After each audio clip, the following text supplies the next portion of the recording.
Olá, pessoal. Boa tarde. Tudo bem? Meu nome é Débora Sociola, eu sou arquiteta. Eu sou Felipe Guerra, arquiteto urbanista também. Nós somos arquitetos que trabalham com cidades, né? A gente trabalha com escolas de alimentos associados. E lá a gente desenvolve muitos projetos em várias escalas, né? Desde o urbano até o design de alguns aspectos urbanos, como mobiliário, como mobilidade também, né? Com veículos. Então, tem uma gama grande de atuação. Vamos começar então. Acho que vai passar para vocês uma apresentaçãozinha, que é uma palestra que a gente já faz e já fez em alguns outros lugares, inclusive para a INSEP e para a ROCA no evento da Revestir desse ano, e que traz um pouco do resumo do nosso trabalho e como a gente entende projetos para a cidade, projetos para bairros planejados, e projetos em todas as escalas, não só da arquitetura, como na escala da cidade. Então, no começo da palestra, a gente vai falar um pouquinho sobre o desenvolvimento da cidade de Curitiba, essa transformação urbana que ocorreu aqui, né, em relação aos conceitos que foram adotados, como que a gente entende que uma cidade deve ser, né, os conceitos que estão por trás de uma cidade boa para todos, e depois um pouco de alguns projetos que a gente desenvolve lá no escritório, como práticas desses mesmos conceitos que foram desenvolvidos na época da transformação urbana de Curitiba. Então, gente, aqui nesse primeiro slide, tem uma coisa que a gente chama de paisagem urbana e identidade. O que é isso? Isso, na verdade, é uma somatória de vários fatores que somados, né, quer dizer, somatória já é, né, isso, mas assim, são todos esses fatores que juntos vão gerar essa paisagem urbana e, consequentemente, vão criar uma identidade para aquele local. Então, a gente parte primeiro de uma base ambiental, que território é esse, se tem uma topografia acentuada, se está próximo ao mar, se é um lugar mais árido, se tem algum aspecto interessante, né, ou quais são as dinâmicas desse local, tipo de solo, né, lençol freático, etc., né, tipo de vegetação. Isso tudo com o planejamento urbano, partindo dessa base ambiental, trabalhando com planos e projetos, depois com arquitetura pública, né? O desenho urbano, que envolve o desenho de ruas, podem ser ruas de pedestre ou não, isso tudo somado a design, mobiliário, com materiais de revestimentos e o paisagismo, isso tudo vai gerar essa paisagem urbana que a gente está colocando. E esses elementos todos são aspectos importantes dessa identidade, que é exatamente a escala do homem, né? Quando você anda na rua, quando você anda num ambiente público, é que você reconhece esse lugar como sendo a cidade A ou B. Né? Um pouquinho aqui, então, desses conceitos, né, que a gente utiliza lá no escritório. A gente brinca, né, que esses conceitos formam uma espécie de mantra para a gente, né? Porque, assim, gente, uma coisa importante é a gente entender que esses são conceitos adotados. Né? A gente não pode tentar desenvolver um novo lugar como se fosse um carimbo de algo que já foi feito. Né? Eu não posso sair replicando alguma coisa exatamente como ela foi feita naquele lugar. Justamente por essas questões que a gente acabou de colocar para vocês.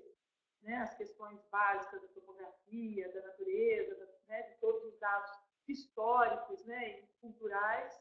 Então, isso tudo é que vai gerar um novo lugar. Porém, isso tudo está fundamentado nesses princípios que fazem parte desse olhar sobre o território, né? Para desenvolver uma cidade, que é exatamente esse conjunto de fatores. Então, esses itens, né? Esses conceitos com os quais a gente trabalha são densidade, diversidade, identidade, mobilidade, coexistência e sustentabilidade. Então, todos esses conceitos juntos nos guiam para criar um espaço que seja próprio para o ser humano, que seja coerente com a escala do homem, que gere lugar do convívio, da festa, do encontro, né? Que gere uma cidade prazerosa. Né? Eu sempre chamo atenção para o item diversidade, porque ele é um item que ele se aplica em todas as outras também, né? Qual é a cidade que a gente gosta? É aquela cidade que ela é diversa, e diversa em todos os aspectos, seja na condição social, seja na questão socioeconômica, seja na questão de altura, de gabarito, misturando casas com prédios. Então, é isso que a gente gosta. Quando há diversidade, quando os espaços são criativos, quando eles geram interesse, aí que a gente tem uma cidade saudável para as pessoas. A gente interage com o lugar, né? Não é aquela coisa fria, isolada do ser humano que está ali circulando. A gente gosta de estar nos lugares que eles apresentam essa diversidade que vão gerar, inclusive, um pertencimento, né? Que você se sente parte daquilo, que você consegue se ver naquele lugar. Né? E o mundo, na história da humanidade, as cidades experimentaram situações onde a diversidade não era o ponto, né? Onde eles se setorizavam as coisas. Então, a rua do comércio, só comércio, a rua só da residência. Enfim, isso foi deixado para trás, né? Saiu da moda porque não funciona. As pessoas gostam de ter o comércio no térreo, poder comprar um pão na padaria ali perto, não precisar pegar o carro para fazer as coisas, eles acreditam muito nisso. Então, ali, o item diversidade desse mantra, eu acho que é um item fundamental. Vamos passar aqui. Isso. Essa metáfora da tartaruga é uma brincadeira lá do escritório. A tartaruga é a tartaruga vita, né? Vocês podem observar aí na tela, né, na palestra, que tem o desenho de uma tartaruga em cima da malha urbana, né? Existe uma certa similaridade, né, com o desenho que existe no caso da tartaruga com o desenho da malha urbana. Então, isso nasce a partir daí, né, uma semelhança visual, mas principalmente pela natureza da tartaruga, né? Ela vive e trabalha, né? Ou seja, ela mora junto com a casca dela. Se você separar a tartaruga da casca dela, ela morre. Então, a metáfora está bem aí, no sentido de que a cidade também tem que ser essa integração que o Felipe acabou de dizer, né? Essa diversidade, tudo junto, a possibilidade de resolver tudo a pé, de ter próximo à sua casa uma padaria, uma escola, né? Um espaço onde você possa ter convívio. Então, esse conceito é que traz essa metáfora da tartaruga. Então, a gente não pode morar aqui e trabalhar lá. Claro que dentro do possível, né? A gente sabe que nem sempre todas as funções podem estar integradas, mas dentro do possível, o quanto mais possível, é interessante criar cidades que tenham essas características. É uma coisa também importante, né? A gente, ali em cima desse slide, a gente vê vários desenhos, né? Uma de cada cidade, né? Tem São Francisco, Rio de Janeiro, Curitiba, etc. E assim, o que acontece? Os lugares onde a cidade nasce, né? Existe uma certa arqueologia do que já aconteceu naquele lugar, né?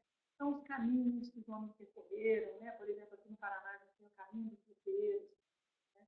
Então, tudo isso, né, às vezes acontece ao longo de rios, ou na beirada, né? A beira, por exemplo, aqui da Escada Devoniana, né? Aqui perto. Então, as diferenças topográficas e o que o homem já fez naquele local como movimento, né? Ciclos econômicos e movimentações, isso traz uma arqueologia, né? É uma ancoragem na história daquele lugar também.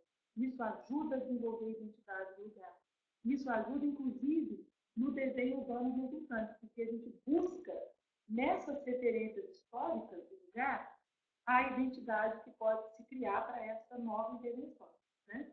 Então, uma das questões que a gente coloca aqui é exatamente, né? O desenho urbano ele vai resultar do uso do solo do sistema viário de transporte de massa de forma integrada, porque aí você realmente cria essas diferenças nas ocupações da cidade, hora mais adensada, hora mais horizontal, de acordo com o tipo de uso que aquele espaço vai ter. O lugar do transporte de massa com mais gente morando junto, um lugar com menos adensamento, com menos sistema viário menos robusto. Então, esse seria o cenário ideal. O cenário ideal, né? Ele como intervenção ideal, mas não necessariamente são essas ações que definem o desenho da cidade. Né? Não necessariamente, né? O Rio de Janeiro tem um desenho específico, onde geralmente a questão topográfica, morfológica, onde a natureza se impõe, ela gera um desenho, né? Seja um rio, uma baía, uma topografia. E daí a forma como o homem se instala, que às vezes pode ser no sistema espanhol, xadrez tradicional, ou no português, respeitando um pouco mais a topografia, isso antigamente, e depois, por exemplo, o exemplo de Curitiba, onde o projeto de mobilidade de uso do solo gerou um desenho diferenciado. Exatamente. E é interessante bem isso mesmo. São essas duas pontas que se unem para criar essa identidade, que é a base ambiental, onde está essa ancoragem na topografia, no relevo, nessas questões, como o Felipe falou do rio, por exemplo, que é super exuberante, né, essa presença da natureza, como também essa forma de ocupar o território. Então, é a natureza e a cultura juntas criando um desenho inovador, né? Nesse aspecto, a rua, né, é o lugar da troca, o lugar do encontro, é onde tudo acontece, né? Agora há pouco a gente falava sobre a possibilidade de interagir em lugares diferentes. É tão legal quando você sai numa rua e você tem tudo nela, né? Você tem um comércio, você tem um serviço, você pode andar, e quanto mais movimentada a rua, mais segurança ela passa, né? Porque, como dizia aqui um pouco, né? As janelas são os olhos da rua. Quando você passa numa rua que tem muros, você se sente mal, porque ali não é um ambiente que você se sente seguro, porque não tem ninguém circulando por ali, não tem ninguém conversando, não tem essa troca, né, essa diversidade toda acontecendo. Então, a rua, para ser uma rua, o lugar da troca, da arte, da cultura, do comércio, dos serviços, tem que ter essa capacidade de absorver todas as diferenças que existem, né, tanto nas funções quanto nos comportamentos e nas existências das pessoas, né, das necessidades. Para um urbanista, ou até que trabalha, que intervém na cidade, talvez a rua seja realmente o espaço onde você pode fazer a diferença. Porque do muro para dentro do lote, onde o lugar é privado, particular, a gente às vezes não consegue, né, modificar a história ou modificar a morfologia da coisa. Mas na rua, no espaço público, sim. A gente consegue fazer um projeto que transforme, que pode transformar a vida das pessoas. E a gente tem exemplos de projetos no escritório, como, por exemplo, em Angola, Luanda, onde a gente refez praticamente toda a malha de calçadas da parte histórica da cidade, e a importância disso e como isso foi importante na transformação dos costumes, da qualidade de vida das pessoas. Gente, esse slide aqui rapidinho, só para mostrar essa questão da hierarquia diária ou da necessidade que a gente tem de criar espaços para essa circulação, né, para essa mobilidade. Então, o mesmo espaço que você precisa para 60 carros, cada pessoa no carro, olha a quantidade de espaço que é necessário. O segundo são 60 pessoas, um ou dois ônibus. E no terceiro, de bicicleta. Então, assim, isso é só uma provocação para a gente entender assim, que a gente precisa fazer a cidade para as pessoas, não para os carros, para os automóveis, né? Então, quanto mais espaço para pedestre, ou seja, quanto mais a gente puder reduzir as distâncias de deslocamento necessárias, melhor. Porque se a gente conseguir fazer com que a cidade aconteça no bairro, por exemplo, a pessoa não precisa toda hora estar pegando o carro para ir lá e voltar. Ou se tiver um transporte público de qualidade, ela pega um ônibus, pega uma bicicleta, pega um carro compartilhado, né? Mas podendo evitar, ou seja, você pulveriza na cidade as possibilidades de vida local. Isso diminui a necessidade de área para locamentos longos, distantes, né? As cidades devem ser pensadas para as pessoas e não para os carros. Não se deve planejar um bairro ou uma cidade pensando no carro como prioridade. E as cidades do mundo que fizeram isso no passado enfrentam hoje graves problemas porque as distâncias, os gastos de energia, enfim, a infraestrutura necessária para segurar isso tornou-se inviável. Então, as cidades que apostaram no carro como solução de urbanismo são problemas graves. E as cidades antigas, principalmente, as cidades que foram construídas na escala humana, ou até em épocas que nem existia automóvel, são cidades que a gente hoje usa como referência para pensar as cidades do futuro. E aqui tem um exemplo clássico, né, que a gente também costuma apresentar, que é uma comparação, né, entre a cidade de Atlanta, nos Estados Unidos, e a cidade de Barcelona, na Europa, né, na Espanha. Então, as duas têm paradoxos distintos, né? Ou seja, a cidade americana, como a gente sabe, são essas cidades praiadas, né, desenvolvidas com automóvel, com os malls, né, junto ao mar. E, assim, é uma área muito maior, né? E se vocês observarem, a emissão de poluentes ali de Barcelona é 10 vezes menor do que o que acontece em Atlanta, né? A emissão de carbono, por exemplo. Por quê? Porque em Atlanta você tem uma área urbanizada muito mais espalhada. Então, você precisa levar esgoto, água, luz, transporte, equipamento público, etc, etc, etc. Né? Então, esse deslocamento todo gera uma energia gigante. Né? Você gasta muito mais. E hoje a gente está num momento, né, global que exige um olhar, né, mais atento a essas questões, né, o procurar energias limpas, ter um cuidado especial com essa questão, né, que é fundamental para todos. Então, uma cidade densa e compacta e diversa, que é o caso de Barcelona, ela traz uma qualidade de vida excelente, com deslocamentos reduzidos e menos emissão de gás carbônico na natureza. Ou seja, vocês podem ver ali que é 10 vezes menor, né? E com uma população mais ou menos parecida. Então, o item densidade é um item importante. Junto com diversidade também é um item que tem que ser levado muito em consideração, porque quanto mais se espalha, mais se gasta, tanto na implantação, na manutenção dessa implantação da cidade, como também no deslocamento. Bom, vamos aqui um pouquinho sobre Curitiba, então. Em 65 houve um concurso para um novo plano diretor, né? Porque havia um plano anterior, que era o plano Agache, que tinha um desenvolvimento radial, né? E era um plano pautado nas questões daquele momento histórico, né? Do desenvolvimentismo, da questão do automóvel. Então, era um plano que tinha como premissa construir vias largas, tinha essa setorização da qual você comentou agora há pouco. Então, a gente tinha área militar, área esportiva, área educacional. Então, essa setorização e essas grandes avenidas, a gente ainda tem uma certa memória urbana disso em Curitiba, porque algumas coisas foram implementadas, né? Agora, esse plano dos anos 60 não estava resolvendo as questões necessárias para o desenvolvimento urbano de Curitiba. Então, foi feito esse concurso, a partir de uma demanda de arquitetos da cidade, estudantes. Então, esse plano, esse que está aqui na tela, vocês podem ver, é o mapa, né, síntese do plano diretor de Curitiba vencedor, em 1965. E, nesse momento, foi criado o IPUC. Né? Na verdade, ele nasceu como assessoria, né? Então, ele, em julho, era a APUC, em julho de 65, e em dezembro de 65 ele passou a ser Instituto de Pesquisa e Planejamento Urbano de Curitiba, que, na verdade, ele é o guardião do plano diretor. Ele foi criado para a implementação do plano diretor. Como é importante ter um órgão de planejamento dessa forma, porque com aquela equipe de arquitetos foi possível implementar projetos baseados nesse plano. Porque um plano diretor sozinho, ele não existe, ele vira uma coisa de gaveta, né?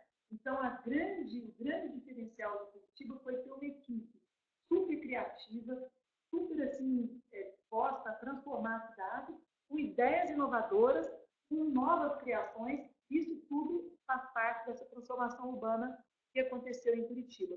E, principalmente, a gente saiu de um desenvolvimento, como vocês podem ver ali no mapa, né, à esquerda, um mapa radial, né, para um desenvolvimento linear. E esse desenvolvimento linear, ele acontece ao longo de eixos de adensamento de uso misto e de transporte com altura livre. Então, a ideia desse desenvolvimento que foi proposto era tentar recriar as condições da área central da cidade ao longo desses eixos. Então, a gente tem aqui no eixo central, à direita, tem um códigozinho esquemático. A gente tinha no eixo central uma canaleta para os ônibus de maior capacidade, né, ladeados por duas vias rápidas, uma no sentido centro-bairro e outra no bairro-centro. Isso tudo formando um sistema trinário de deslocamento e de ocupação do solo. Na medida em que a gente se afasta desse eixo de transporte de alta capacidade, também o zoneamento vai reduzindo a sua capacidade. Então, o gabarito é maior quando tem um número maior de pessoas morando, próximo ao transporte, próximo aos serviços e ao comércio, e, na medida em que isso vai se afastando, a gente tem um sistema viário também coerente com esse adensamento menor. Então, esse é o famoso sistema trinário, onde a gente tem os ônibus vermelhos de Curitiba, né? Então, isso é a ossatura principal desse desenvolvimento. E, a partir disso, outras coisas também foram acontecendo. Inclusive, o sistema de transportes, né? A rede integrada, é a RIT, que tem as 13 cidades, com várias linhas. Isso foi algo que foi se transformando, foi se complementando ao longo do tempo. Isso nasceu com uma via norte-sul, né, o eixo norte-sul, com ônibus simples, né? E isso, aos poucos, foi sendo incrementado, porque a cidade é viva, né? Ela foi aumentando o número de habitantes, a complexidade vai aumentando, a necessidade vai aumentando. E Então, a criatividade ir transformando e adequando o sistema, isso foi fantástico, né? Ele acabou virando um sistema integrado como se fosse uma metronização do homem, né? Com várias novidades que foram transformando esse sistema em algo que foi observado pelo mundo, não só o sistema de transporte, como o sistema de planejamento urbano de Curitiba, inclusive a questão ambiental, a gente vai ver ali na frente, mas virou uma espécie de metronização do ônibus, com o embarque nível, pagamento antecipado da tarifa e a integração tarifária. Então, isso tudo gerou uma agilidade, uma abrangência muito grande do sistema. Né? Aqui algumas imagens, né, da estação Cubo. Como a gente falava lá de identidade, a gente pode observar aqui o design, né, desse mobiliário urbano é tão importante quanto a sua função primeira, que é o abrigo dos usuários do transporte, porque isso gera uma identidade para a cidade. Né? Quando a gente vê essa estação pública, tem Curitiba, na cidade inovadora, e os ônibus também, né? Cada ônibus tem uma função diferente, tem uma cor diferente, isso dá uma clareza, dá uma leitura, dá um desenho que você reconhece, que te ajuda a entender a função daquilo. E gera uma sensação agradável de ter essa identidade com esse design tão favorável, tão incrível, atemporal, inclusive, né? E que funciona tão bem. Né? Não sei se vocês conseguem enxergar ali no fundo da primeira imagem à direita, em cima, tem uns painéis ali atrás. A gente vai falar lá na frente sobre isso. Né? Ali são os painéis do Portivo Azarot, chama de Portivo, é um grande artista curitibano, paranaense, né? E esse é um aspecto interessante também de identidade urbana, né? Painéis e outras coisas todas aí que são feitas que ajudam nessa identidade. Mas isso a gente fala mais adiante. Talvez você já, como complemento, falar como que isso deu certo, né? Eu às pergunto, mas como que Curitiba conseguiu fazer isso, né? Como tinha espaço para isso? E parecia loucura, e isso foi considerado loucura na época, porque essas linhas foram traçadas antes, onde não existia, praticamente não existia ocupação. Elas induziram o crescimento da cidade antes. Então, era colocada a linha, o sistema trinário, a parte viária era rasgada pela cidade, o sistema de transporte era implementado, lógico que não completo, mas em partes, mesmo em lugares onde não existia ainda ocupação e densidade. Então, a cidade foi tomando conta desse espaço. Então, primeiro veio a linha, e por isso que tinha espaço para isso, e depois a cidade foi... Então, assim, o mercado imobiliário, ele também fazia parte, e por isso que funcionava, porque o mercado imobiliário também entrava na onda do planejamento. É porque existia assim, um direcionamento de onde haveria necessidade de investimento, né, para otimizar os gastos. Então, sabia-se que ali era o lugar do investimento, era ali que ia ter a linha de transporte, era ali onde podia adensar, era ali onde a iniciativa privada podia construir. Tudo isso seguindo as premissas desse adensamento misto, né, porque no térreo havia essa necessidade de ter o comércio, né, porque isso induzia também um uso mais dinâmico para o sistema de transporte, como se fosse uma linha de costura. As pessoas desciam e subiam, desciam e subiam. Então, isso gerava também uma dinâmica interessante para esse... Porque, às vezes, o raciocínio é o contrário. É como resolver os problemas que já existem. E daí é difícil, né? Porque a cidade já tem a sua densidade e fica difícil de resolver. Falta espaço, e daí acaba que o metrô talvez seja a única possibilidade. E em Curitiba o raciocínio foi o oposto. Em vez de tentar ficar resolvendo problema que já existia, criou-se uma nova frente e daí assim a cidade foi induzida a crescer nesses lugares onde já havia a infraestrutura aplicada. Hoje se fala nisso assim muito, né, que é um desenvolvimento orientado pelo transporte, né, que tem a sigla em inglês. É exatamente isso. Você usa esses eixos urbanos de transporte, adensamento e serviços como indutores de um desenvolvimento para uma área que seja mais coerente com todas as questões urbanas impostas, né? Sejam elas naturais, culturais, sociais, de estratégia, de possibilidades e tudo mais. Né? Só uma coisa em relação ao sistema climático cenário, que eu acho importante colocar, que assim, o que aconteceu com essa história do sistema trinário? Né? A princípio, a ideia era realmente abrir uma via gigante, ou mais larga, que pudesse abraçar não só o sistema de transporte público, como o deslocamento de veículos de passeio também, né? Vamos dizer assim. Mas o que aconteceu? sequência, não havia essa escala de intervenção. Então, teria que fazer um strike muito grande, talvez desapropriando algumas edificações já existentes. Então, houve essa leitura de criar algo novo que acabou sendo batizado de sistema binário. Por quê? Eram basicamente 3 vias, né? Estavam abraçando um eixo, que a gente chama de setor estrutural, com essa permissão de adensamento, para não ter que abrir tudo e ter que desapropriar e ficar uma coisa inviável. Aí é que entra a questão da criatividade na hora de fazer os projetos. Não adianta nada no plano diretor se você não tem ideias e propostas criativas para implementar essas coisas, né? Então, assim, não estava tudo escrito lá. Isso foi criado ao longo do tempo com uma super equipe da prefeitura que teve essa visão de transformação e teve uma criatividade em grupo incrível para fazer essas propostas que podiam resolver aspectos do lugar, né? Porque quando você se depara com um espaço, aí você tem que conseguir aplicar o conceito naquelas possibilidades, né? Então, é a adaptação, é a criatividade, é o olhar curioso e interessante, interessado.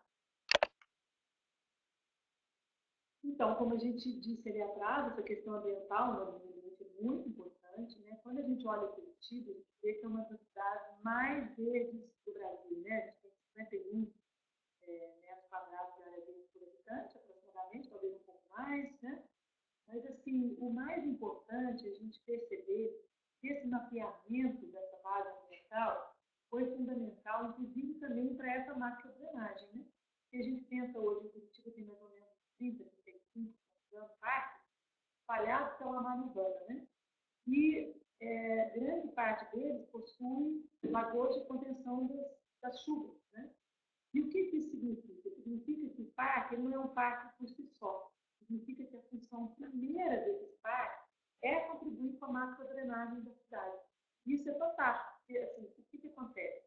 De novo, é uma proposta que trabalha com a escala humana, né? Por quê? Porque o que você tem como resultado? Você tem a prevenção das enchentes, você tem uma proteção da área dos rios, você tem espaço de lazer, espaço de esporte, prevenção da saúde, ambientes culturais nesses parques, né? Que aqui no caso de Curitiba houve uma espécie de homenagem às etnias que formaram a cidade, está vendo? De novo, ancoragem na memória da história, né?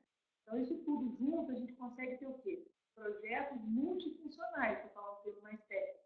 Isso gera um resultado urbano que ele resolve várias coisas ao mesmo tempo e cria um ambiente super bom. A gente brinca que os parques de Curitiba são a praia do curitibano, né? Porque é lá que a gente vai, encontra todo mundo, vai fazer uma caminhada, vai andar de patinete, né? Também na rua, né? Mas no parque a gente tem liberdade para fazer várias outras coisas. É democrático, exatamente.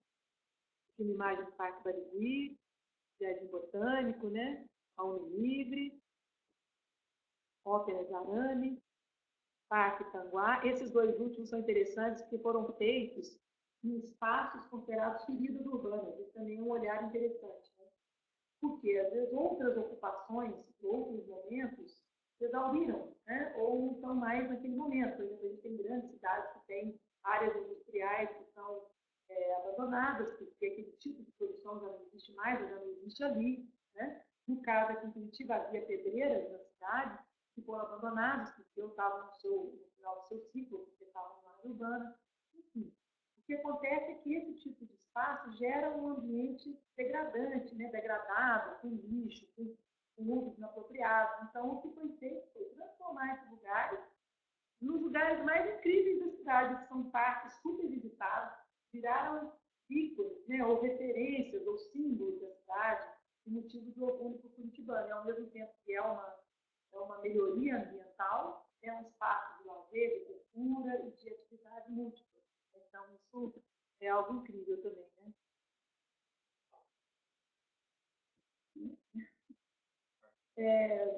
Em relação a isso que a gente estava falando desses parques, que viraram, né, uma espécie de símbolo, ou trabalham com essa questão da identidade, né?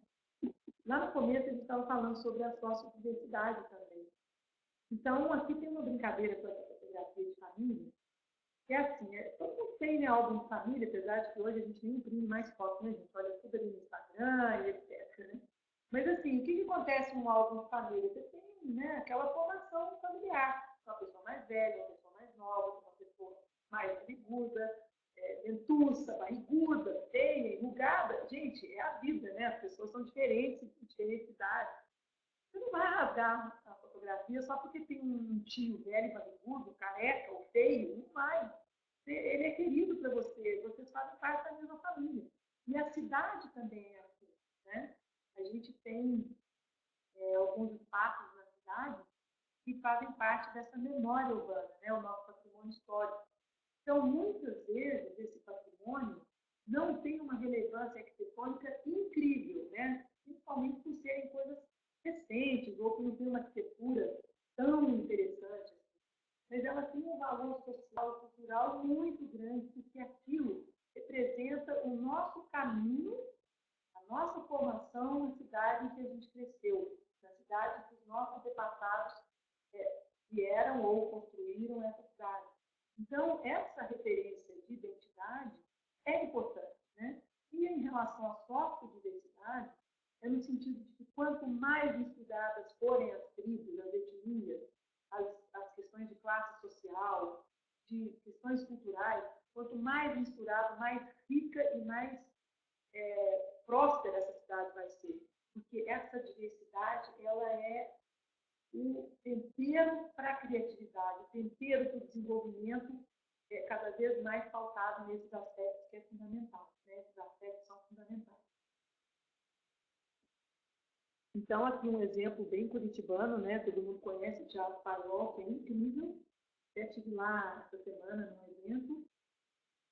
Como ele é fantástico, né? Ele é um teatro de bolso, isso é o antigo Paiol de Pólvora, que nos anos 70 foi transformado em teatro, né? E foi inaugurado por Vinícius de Moraes, né? E desde então passou a ser símbolo da Fundação Cultural da Curitiba, e ele recebe vários momentos de conversas com pessoas que vão lá ser entrevistadas, para bater um papo, ou apresentações musicais, a própria prefeitura se utiliza muito desse espaço, e virou uma marca curitibana, né? Ou seja, era um lugar que estava abandonado, e eventualmente não cumpria mais com a função original, que era de abrigar pó. Né? E estava lá jogado. Então, assim, eventualmente isso poderia até ter sido demolido, ou por um prédio, vidro e tal. Claro que a cidade tem que se atualizar, claro que a cidade tem que crescer, mas quando você direciona esse crescimento, você valoriza esses aspectos históricos que a cidade tem, você valoriza a história do lugar e valoriza o que as pessoas são, valorizam aquela identidade específica. E quanto mais a gente olha para o passado, mais a gente vai para o futuro. É como se fosse um estilingue, né? Você puxa, quanto mais você puxa, mais você vai. Porque isso gera uma identidade, gera uma corresponsabilidade, gera uma coexistência, gera essa identidade em relação ao seu lugar, né? Aqui a Rua 15 também, né, gente? A Rua 15 é um espetáculo à parte. A Rua 15 hoje é uma coisa mais comum, assim, porque a gente vê calçadões de pedestre todo o Brasil, né, por vários lugares. Mas, assim, na época, né, isso foi em 72, foi o primeiro calçadão de pedestre do Brasil. Né? Então, foi uma ousadia muito grande do então prefeito, né, ter essa coragem, essa visão, de acreditar que realmente esse era o caminho. Né? Por quê? A ideia realmente era criar um espaço para os pedestres, um lugar de convívio, fazer da rua uma grande praça, um grande lugar de convívio, uma sala de visitas, né? Isso foi feito de forma tão bacana, porque a Rua 15 ganhou assim, um conjunto de elementos, né, o seu mobiliário, e marcou essa rua durante anos. Né? Tem ali os domos azuis, né, que ficaram roxos, tem essa floreira maravilhosa, que é uma das identidades cristãs também, e tinha as luminárias, né, quer dizer, tinha todo um conjunto que foi fechado com pedra portuguesa, que a gente chama de fazer, né? E é uma rua incrível, ou seja, depois que a rua foi fechada para o carro e aberta para as pessoas, isso foi feito no primeiro quarteirão, depois isso foi solicitado pelos outros comerciantes, e eles viram que realmente aquilo estava de forma correta. E um detalhe que essa rua, ela tem grande parte dela uma arquitetura histórica. E esse tipo de arquitetura é muito difícil de gente observar e apreciar de dentro de um carro. Então, quando você associa uma arquitetura histórica com um espaço para pedestre, você abraça uma coisa a outra, você costura essas coisas e elas se falam de forma muito proximamente. Né? Fica um ambiente incrível. Esse também é outro espaço, também que existe um cuidado especial, né, na legislação, condição histórica, mais comumente chamado de Largo da Ordem, e junto com esse ambiente que tem um acervo, né, não diria acervo, mas existe um conjunto de edificações históricas, né, que é a Casa Central, também. Isso foi somado a um espaço voltado estritamente ao pedestre, com atividades que atraem o pedestre. A feira, desde então, também funciona, e ela só faz crescer, né? Ela vai aumentando, aumentando, ela já está lá em cima na Praça Dom Cândido, e já virou também uma referência de vida, né? Aquilo que a gente falava lá atrás, da rua ser o lugar do encontro, do comércio, da arte, da troca, né? E do convívio. Então, quanto mais a gente favoreceu criar espaços que valorizem a nossa identidade e que tragam o pedestre para a rua, mais saudável essa cidade será, mais animada, mais criativa. Né? É aqui um exemplo de intervenção contemporânea desse espaço histórico, né? Ou seja, a ideia era criar para a comemoração dos 300 anos de Curitiba, isso não foi em 93 ou 96, algo por aí. Então, a ideia foi criar um símbolo, né? Criar algo que se baseasse ali nos profis da PCCB. A inspiração foi o Pinheiro do Paraná, né? Já que, né, a comemoração dos 300 anos, e foi criada uma grande praça coberta com equipamentos de auditório, né, infraestrutura de salas de exposições, isso junto ali no Largo da Ordem, ali na área histórica, e tem um ambiente muito utilizado pelos pedestres, sempre tem algum evento, alguma outra coisa acontecendo, e ele ficou integrado, embora seja uma intervenção contemporânea, ele tem uma harmonia com as edificações históricas do entorno. Podemos avançar, né? Isso aqui são exemplos de bosques ou de praças em Curitiba, em que essa referência histórica é bem presente por conta dos imigrantes que constituíram a cidade de Curitiba, né? Que vieram para cá. Então, aqui tem o Bosque do Papa, Praça do Japão, e temos outras tantas, né? Tem outras que fazem, tem o Bosque Alemão, Bosque Português. Então, tudo isso faz referência a essas etnias que vieram para cá e que constituíram tão harmoniosamente a cidade. Né? Bom, gente, então, sobre Curitiba, a gente deu essa pincelada, nessa fala meio rápida, e agora a gente vai falar um pouquinho sobre alguns projetos do escritório. Né? Aqui é o escritório, no lado esquerdo tem a casa do Jaime, onde ele morou a vida inteira, né?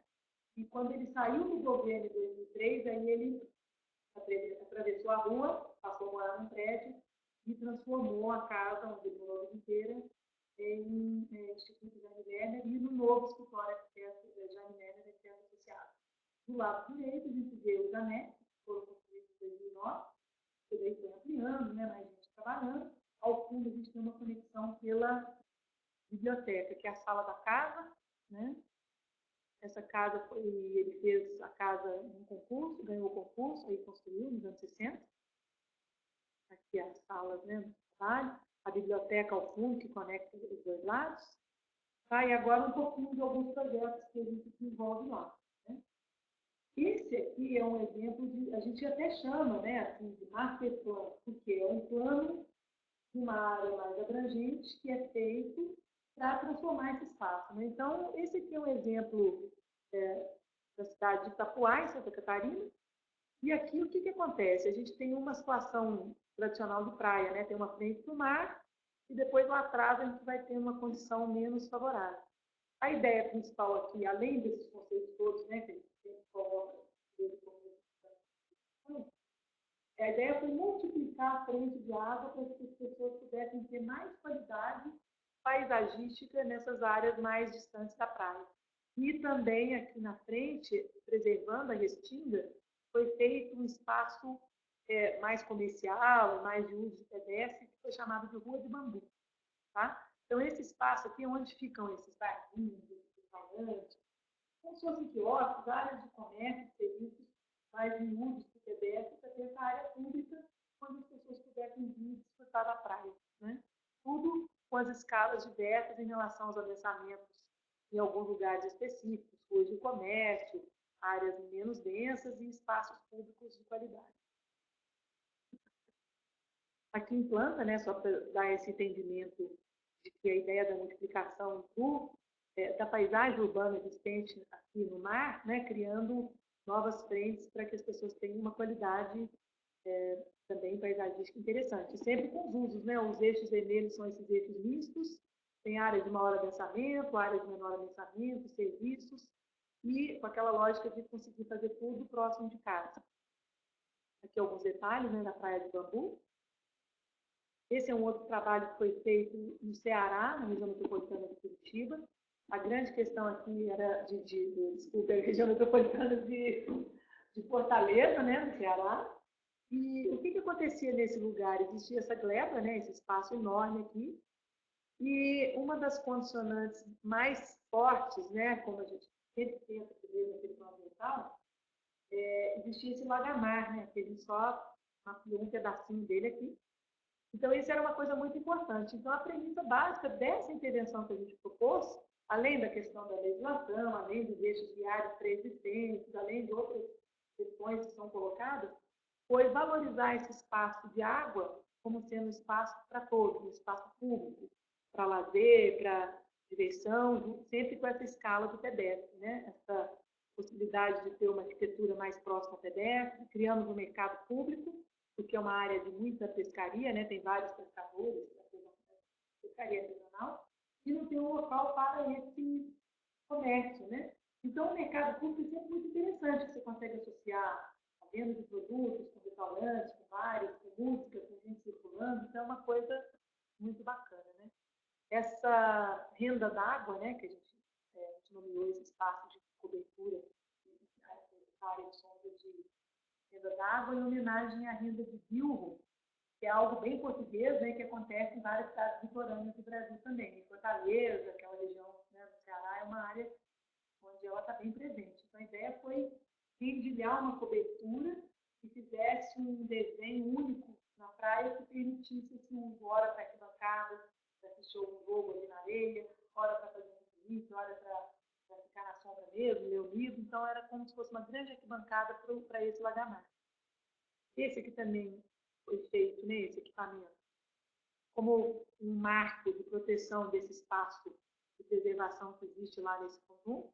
Então, chama Casa da Natureza. Então, a ideia é que esse equipamento fosse um ambiente de pesquisa, de educação ambiental, de preparação de mudas, e que fosse guardião desse espaço natural que existe no entorno desse espaço. Então, a ideia era criar um marco, né? Quer dizer, a gente até chama essas intervenções arquitetônicas de algum equipamento público que possa transformar a área em algo melhor, a gente chama de acupunturas urbanas. Né? Isso também faz parte desse desenvolvimento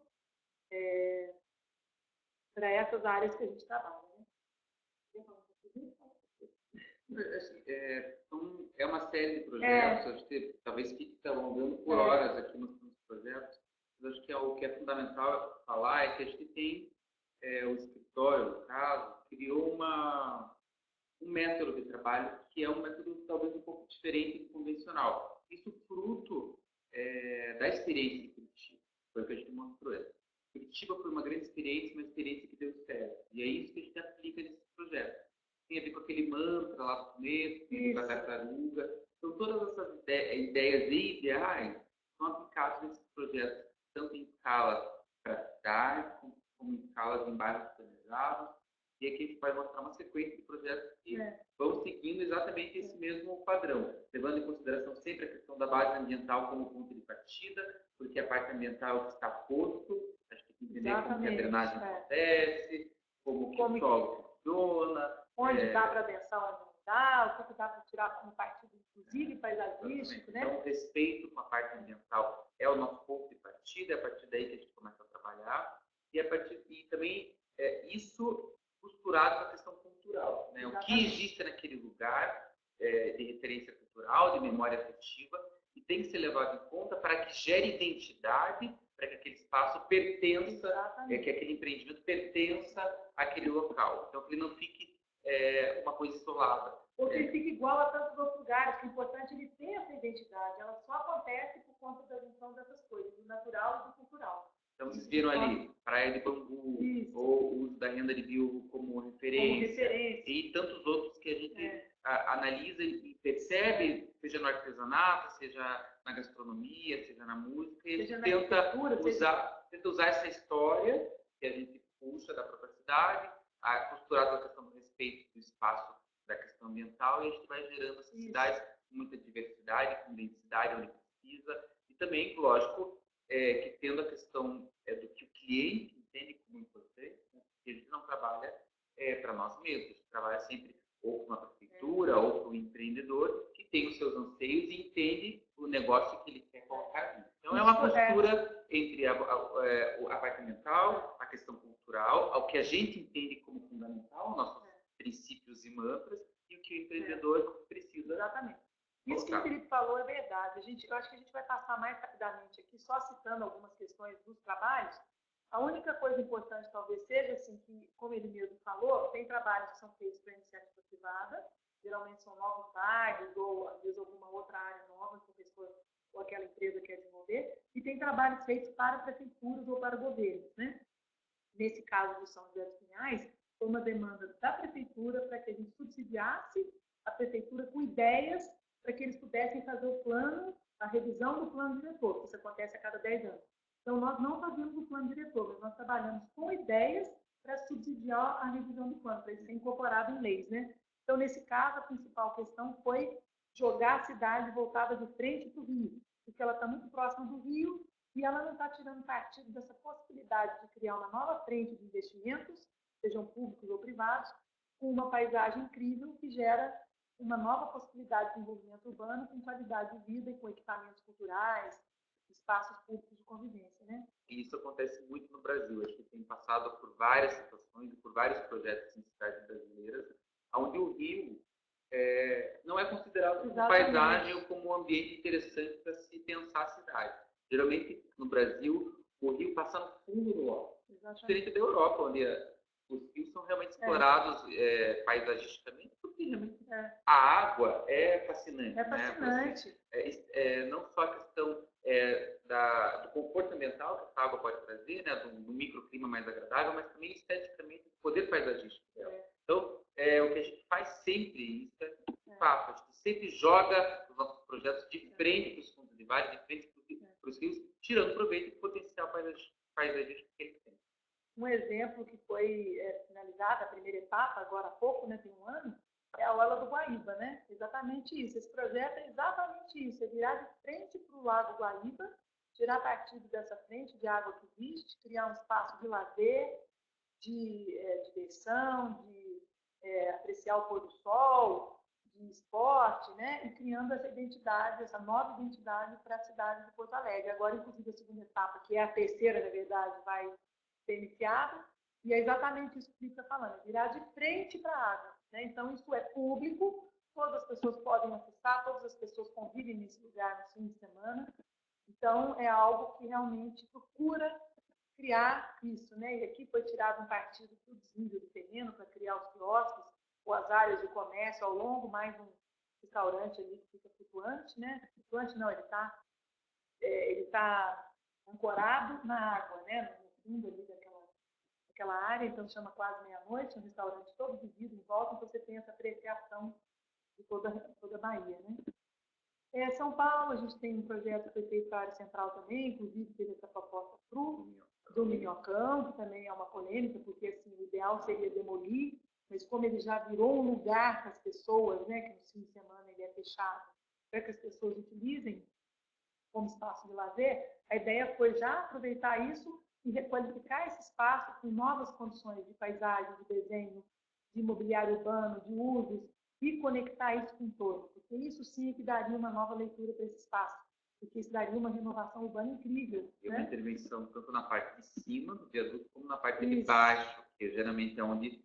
a degradação fica mais exposta e visível. Então, Minhocão do Rio, São Paulo, que do Rio veio abaixo, ficou ótimo. Inclusive, a questão de deixar ou não o viaduto é uma questão interna do próprio escritório, que a gente discute ainda internamente, e essa discussão acontece também na cidade de São Paulo, como todo, se deve-se ou não deixar o Minhocão, a estrutura, se bota abaixo ou se permanece, mas a gente propôs sim uma ideia utilizando o próprio Minhocão como um grande parque linear, reconsiderando a parte inferior e a parte superior. Como um grande indutor de uma transformação urbana dessas pessoas que moram ao longo do Minhocão e transformação de usos culturais, esportivos, de negócios, de revitalização até dos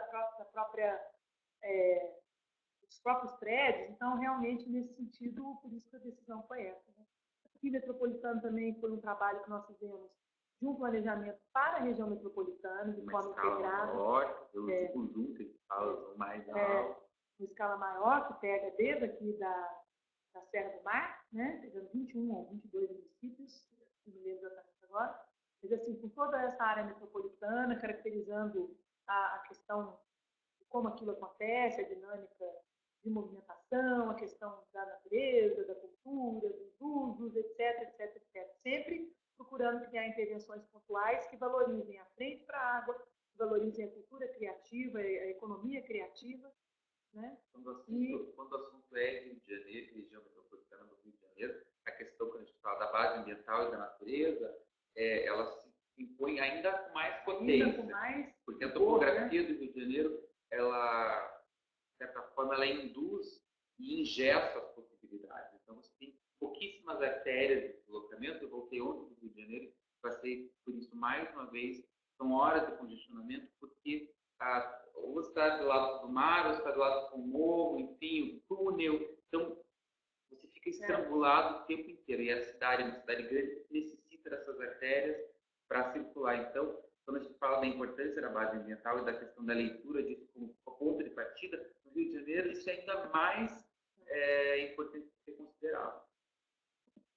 Bom, aqui a gente vai passar um pouco rápido em cima disso, porque ainda tem uma questão da mobilidade, né, que a gente estava comentando lá no começo, né, que a gente faz o trabalho desde essa leitura urbana até um desenho de algum equipamento, ou de um mobiliário urbano, ou, no caso aqui, de um equipamento que ajudaria nessa mobilidade urbana, né?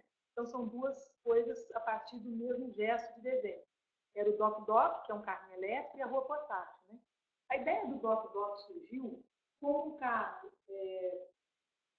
compartilhado, né, elétrico, para subsidiar o sistema de transporte público. Então, ele chama Doc-Doc justamente porque ficariam em docas, espalhadas pelos bairros e junto aos terminais de transporte, para ser mais um alimentador desse sistema. Então, por exemplo, você mora num bairro X, você está a uma quadra dessa doca, você chegaria ali, pegaria o Doc-Doc e iria até o terminal de transporte. É uma forma de capilarizar ainda mais o sistema que já tem essas funções múltiplas dos ônibus integrados. Né? Então, era uma ideia que poderia compor vários projetos, porque o carro é um carro leve, ele está inserido no sistema, tiraria um pouco, né, o carro de circulação e valorizaria o transporte público como uma rede. Né? A gente entende isso como uma rede de mobilidade. E aqui também o desenho mostrando essa ideia da rua portátil, e mais do que um espaço expositor de produtos, a ideia da rua portátil era realmente ajudar na revitalização de áreas urbanas degradadas, porque ela é de uso imediato. Então, enquanto aquela área passa por um movimento de revitalização, a transformação da sua arquitetura, ou a valorização dela, novas pessoas morando, novas coisas acontecendo, enquanto isso a rua portátil ela gera esse movimento e cria esse vínculo afetivo e de deslocamento para essas pessoas. Então, a ideia da rua portátil é realmente ser uma espécie assim, de hospedeira intermediária desses novos usos para essa rua, né? Então, a ideia do design também trazendo essa leitura da cidade. E, por último, a gente fez um slide aqui falando... Falar um pouquinho, acho que dá para falar rapidamente, porque a gente não... que é uma coisa fundamental para a cultura urbana. A gente falou muito rapidamente, eu acho que é uma coisa muito importante, porque é um termo, inclusive, criado pelo Lerner, e do qual a gente entende a importância, e viu aqui em Curitiba, e continua aplicando isso, como que você pode criar, construir algo com novidadeiro, que gere, que tenha potência suficiente para transformar uma região toda. Então, a gente trabalha muito com isso, também na escala da arquitetura, e a gente sempre pergunta, a pergunta que fica, o que a gente pode fazer para que esse lugar seja tão inovador, seja tão diferente, gere tanta curiosidade, que ele transforme um bairro todo. Às vezes, uma obra específica, uma agulhada, é capaz de é capaz de fazer uma transformação enorme. Por exemplo, em Curitiba a gente tem esses exemplos, né? A Obra de Arame, a Unilivre, o Jardim Botânico, e mais recentemente a gente tem o Museu do Olho. Incrível, né? Porque a edificação original não existia ali. E ao transformar aquilo num museu com o olho, né? Que a gente chama de olho, gente, isso foi incrível, porque aquilo gerou uma dinâmica enorme, não só para a área física, ali depois você vê pipocar prédio, você vê gente usando, as pessoas frequentam o museu, no domingo tem um parcão ali, então assim, virou uma referência urbana, e não só física, como uma coisa intangível, né? Ou seja, o Paraná agora tem um museu de primeira linha, lindíssimo, com exposições incríveis. Então, mexeu com muita coisa, inclusive com aquilo que é imaterial e que é intangível, que é a coisa simbólica, a dimensão simbólica das coisas, né? Eu nem sei que uma intervenção na esfera do urbanismo uma rua, uma calçada, ou planejamento de um bairro, do plano diretor. Às vezes, uma peça de arquitetura pode ter a potência e a importância de reestruturar urbanisticamente um bairro, uma rua, uma cidade como um todo. E eu diria ainda mais, eu diria que as duas coisas associadas, aí sim é o ideal, né? Por quê? Porque o planejamento é algo que é demorado, né? Quando você cria um planejamento para uma nova área, uma área que já existe, isso demanda tempo, porque tem a transformação urbana, você pode induzir isso com algumas políticas públicas, né? De mecanismos de política urbana, né? Como o próprio Estatuto da Cidade prevê, mas assim, são coisas demoradas, né? Então, ao longo desse processo, essas agulhadas, elas vão mostrando o caminho, elas vão dando esse entendimento para as pessoas, qual que é o entendimento daquele plano para aquele lugar. Entendi ali também. E você passa a usar a cidade, passa a vivenciar essa transformação, enquanto o planejamento não se consolida de forma plena, né? E também, quando chegar ali, já tem novas questões, então é dinâmico. E essas agulhadas realmente são muito importante, elas podem ser muito importantes. Pode ser o ponto de partida de muita coisa né? E gera o pertencimento. Exatamente. O orgulho e o pertencimento. São duas palavras importantes quando a cidade, quando os habitantes eles compram a ideia, eles entendem que às vezes é obrigatório, é necessário que a população entenda a importância das transformações. Né? E às vezes a cultura ajuda para que eles comecem a entender a importância isso a médio e longo prazo, até porque as gestões às vezes mudam, tem troca de partidos, e se você não tiver a população acreditando na importância de um planejamento de médio e longo prazo, você acaba não conseguindo realizar. E o que acontece muitas vezes com essas culturas? Elas podem acontecer de várias formas, né? E aqui a gente vai entrar num ambiente aqui no final da nossa palestra, tem alguns poucos slides ainda, que estão mais voltados para esse tipo de intervenção, que está um pouco na escala mais urbana, de ruas, de painéis, de calçadas, mas que também, de certa forma, às vezes acontecem como uma boa cultura também, né? Então, o que a gente está falando nessa parte? De revestimentos em espaços públicos que podem gerar essa identidade, né? Então, assim, o que acontece? Muitas vezes, o desenho que se propõe para aquela calçada, para aquela praça, para aquele lugar, aquilo acaba gerando tanta identidade, tanto pertencimento, que passa a ser parte da identidade daquela cidade. Isso vira, inclusive, produto, né? Você acaba tendo milhões de coisas que tem aquela marca, né? Essa calçada em São Paulo, por exemplo, chama Piso Paulista, né? Ele foi desenvolvido a partir de um concurso público que houve em São Paulo nos anos 60. E uma funcionária da prefeitura ganhou o concurso. E ela acabou ganhando, né? Então, isso foi desenvolvido primeiramente aqui na imagem menor ali, com ladrilho hidráulico, depois foi replicado em várias maneiras, com pedra portuguesa também, com outros ladrilhos, e isso virou uma marca paulistana, né? Não só na calçada, como em outros produtos também. Então, isso gera também uma referência, né? Uma linguagem, uma leitura, uma identidade, e é o que também acontece no Rio, gente. Quem não ama o calçadão de Copacabana? É maravilhoso, né? E isso foi feito pelo nosso grande Burle Marx, né? Criou essa tapeçaria maravilhosa, super contemporânea, né? Também nesse período, anos 50, anos 60, e que virou um ícone, né? Quer dizer, essa marca não é só aquela rua, isso virou uma marca do Rio, do carioca, né? Uma marca que ela fala mais coisas que o próprio desenho, ela passa esse espírito carioca, né? Tudo que está envolvido nisso. Então, essa identidade também pode ser gerada a partir de um revestimento, né? nesse caso aqui do movimento paraíso, no Paraná, quem circula aqui por Curitiba vê por toda parte, né? Essa rosácea, que na verdade é uma pinha, deu desenho dos pinhões, deu alguns elementos, né, paranistas. E esse movimento surgiu na década de 30, 40, como um desejo de se criar uma identidade, né? A gente estava assim, no momento pós-proclamação da República, né? O Paraná tinha há menos de 50 anos, 60 anos, tinha se emancipado de São Paulo, então havia essa necessidade de criar uma identidade para Curitiba e para o Paraná. Então foi feito esse movimento com vários artistas, principalmente ancorados na memória indígena e dos imigrantes. Então o pinhão foi um dos elementos usados para criar essa simbologia mais geometrizada e que até hoje a gente vê isso presente na cidade, né? E temos também, né, alguns artistas presentes em painéis, vários ambientes urbanos, né, com comemorações de datas, né, e aspectos da vida urbana e aspectos da vida, da história dessa cidade, desse estado. O Potila Garoto foi um artista que tem, um artista que acabou tendo vários dos seus trabalhos espalhados pela cidade. Um slide aí que mostra algumas coisas, né, em vários momentos, tem ali o Rio Iguaçu ao longo do percurso, aqui cenas urbanas ali na frente do Teatro Guaíra, que esse, né? Lá eu achei que foi.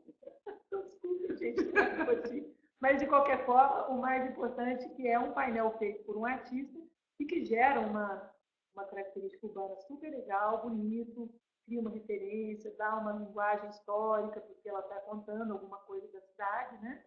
Então, nesse aspecto, o que a gente quer dizer é que, por exemplo, a gente está aqui na Roca, né?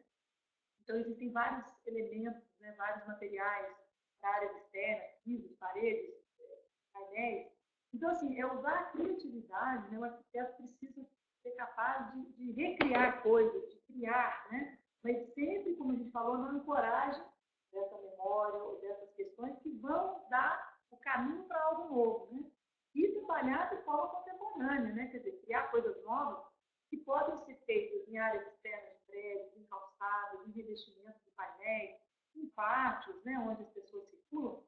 Isso pode ajudar a gerar uma identidade, né? E sair daquela mesmice tudo igual. Então, essas possibilidades de painéis artísticos e calçadas são alguma coisa, são interessantes, esse uso é interessante para contribuir com essa identidade. Né? Isso a gente vê em várias cidades do Brasil e do mundo.